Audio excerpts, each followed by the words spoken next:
मुळात परळी नगरपालिकेमध्ये शिवसेना, राष्ट्रवादी आणि भाजप अशी आमची महायुती करून आम्ही ही निवडणूक लढवली गेली. त्या ठिकाणी प्रचंड यश आम्हाला त्या ठिकाणी आलं. त्यामध्ये 16 नगरसेवक राष्ट्रवादीचे आले, 7 नगरसेवक भाजपचे आले आणि 2 नगरसेवक शिवसेनेचे आले. आणि या प्रक्रियेमध्ये गट नेता निवडीच्या प्रक्रियेमध्ये MIM ला सोबत घेण्याचा शिवसेनेचा कुठलाही विषय या ठिकाणी येत नाही. कारण MIM सारख्या जातीवादी पक्षासोबत शिवसेना कदापि त्या गटामध्ये राहू शकत नाही.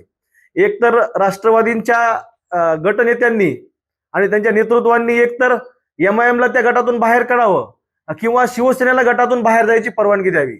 आम्ही बाहेरून राष्ट्रवादीला पाठिंबा देऊ, परंतु MIM सोबत आम्ही एका गटामध्ये राहू शकत नाही, हे एकदम क्लिअर आहे. मात्र ज्या पद्धतीनं अंबादास दानवे यांनी ट्विट केलं की राष्ट्रवादी नको नको म्हणणाऱ्यांनी MIM सोबत युती केली.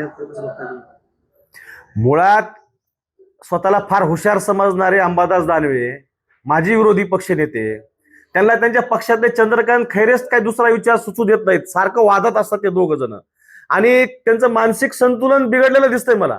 आणि या मानसिक संतुलन बिघडलेल्या स्थितीमध्ये त्यांनी एखादं ट्विट केलं असेल शिवसेनेवर टीका करण्यासाठी. त्यामुळं आम्ही फार गांभीर्यानं अंबादास दानवेंचा वक्तव्य घेत नाही.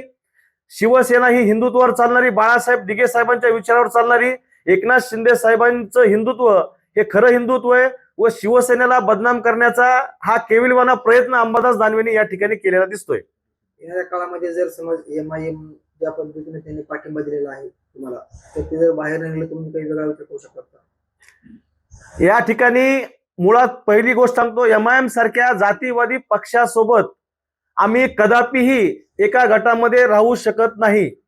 आम्ही वारंवार तेच सांगतोय की याची पूर्वकल्पना आम्हाला राष्ट्रवादींच्या स्थानिक नेत्यांनी दिली नाही आणि त्या ठिकाणी ज्या सह्या जिल्हाधिकाऱ्यांसमोर ह्या सह्या करायच्या होत्या त्यावेळेस कुठल्याही नगरसेवकाच्या समोर त्याचा पक्षाचा उल्लेख केला नसल्यामुळं आम्हाला त्या ठिकाणी माहिती झालं नाही. त्यामुळं त्या ठिकाणी जी काही घटना घडली ती निंदनीय आहे आणि त्या ठिकाणी आम्ही राष्ट्रवादींच्या नेत्यांना विनंती करतो की MIM सारख्या जातीवादी पक्षाला आपल्या गटातून बाहेर काढा. तुम्ही वेगळा विचार करू शकता का बाहेर निघण्याचा? नक्कीच या ठिकाणी जर MIMच्या नगरसेवकाला त्या गटातून बाहेर नाही काढलं तर आम्ही स्वतः त्यांना म्हणतोय की बाबा आम्हाला गटाच्या बाहेर काढा, आम्ही तुम्हाला आमचा स्वतंत्र गट करून आम्ही तुम्हाला बाहेरून पाठिंबा देऊ, पण ज्या गटामध्ये MIMचा नगरसेवक आहे त्या गटामध्ये शिवसेना कदापि त्या ठिकाणी तुमच्या सहयोग करणार नाही.